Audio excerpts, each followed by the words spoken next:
Nasi yang sudah basi, kemudian dikeringkan, lalu dimasak lagi. Nasi aking memang tidak layak dimakan. Aku jadi prihatin memikirkan nasib nelayan tradisional saat ini. Lalu aku bertemu dengan Pak Suwiryo dan keluarganya. Dia adalah buruh nelayan dan salah satu potret nelayan tradisional di negeri ini. Hingga kini keluarganya masih bergelut dengan kemiskinan. Buktinya mereka masih sering melahap nasi aking. Tahu nggak sih sebenarnya nasi aking itu apa?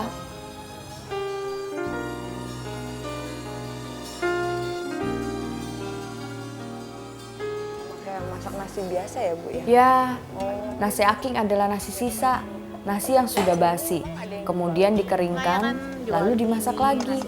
Nasi aking memang tidak layak dimakan. Tapi mau bagaimana lagi, Pak Wiryo tak mampu membeli beras untuk makanan sehari-hari.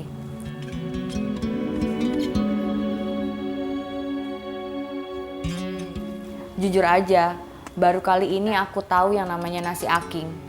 Aku terharu dan gak nyangka banget. Bapak, ceritanya. Oh, bengkel. Kenapa ini, Bu? Kok nangis terus? Lapar pengen makan. Lapar. Ini masih lama gak sih, Bu? Nasi. Masih lama? Oke, gen balik ki bebek tadi. Gen.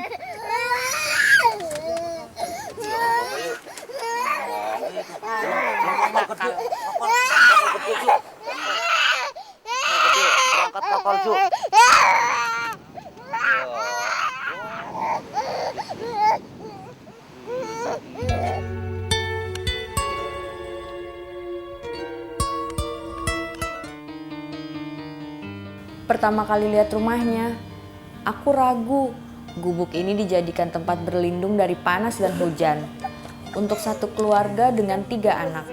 Padahal ukurannya sangat kecil, hanya sekitar 2,5 kali 1,5 meter.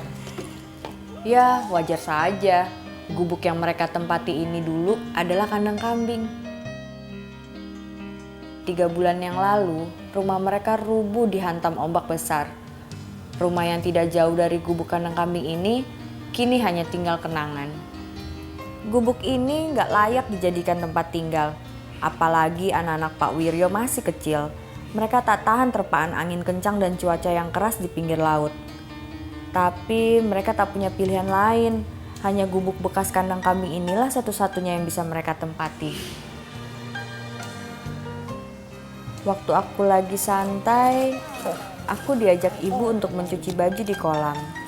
Aku kaget banget. Ternyata kolam yang ibu maksud adalah kolam air bekas pembuangan limbah radiator pabrik plastik. Aku tak tahu harus berkata apa. Yang pasti kolam ini sangat tidak layak dijadikan tempat mandi atau untuk mencuci baju sekalipun.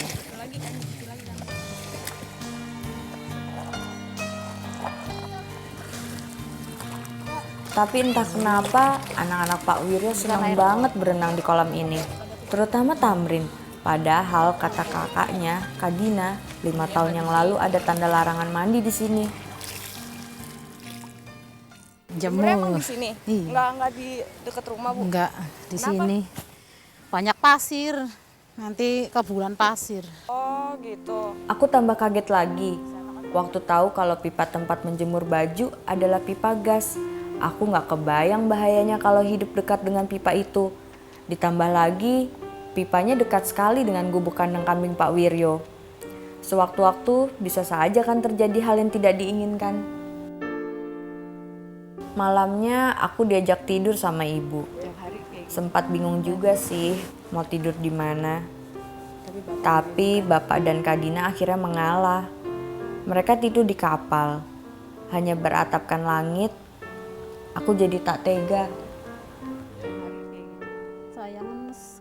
Aku kagum dengan Ibu Wiryo. Dengan keadaan yang serba kekurangan ini, dia masih berusaha tabah dan sabar. Meskipun aku tahu ibu sepertinya makin berat menahan semua beban. Berarti Ibu punya dong harapan kalau pas kalau lagi malam sama Bapak ngobrol gitu, terus yang mau ya pengen punya tempat yang lebih bagus gitu ya. Saya nggak wong ora Nggak punya ya. Bisanya ya nangis aja. Tiap malam ibu nangis itu Iya, sama bapak. iya. Tapi ibu selalu tabah kan ya. Iya.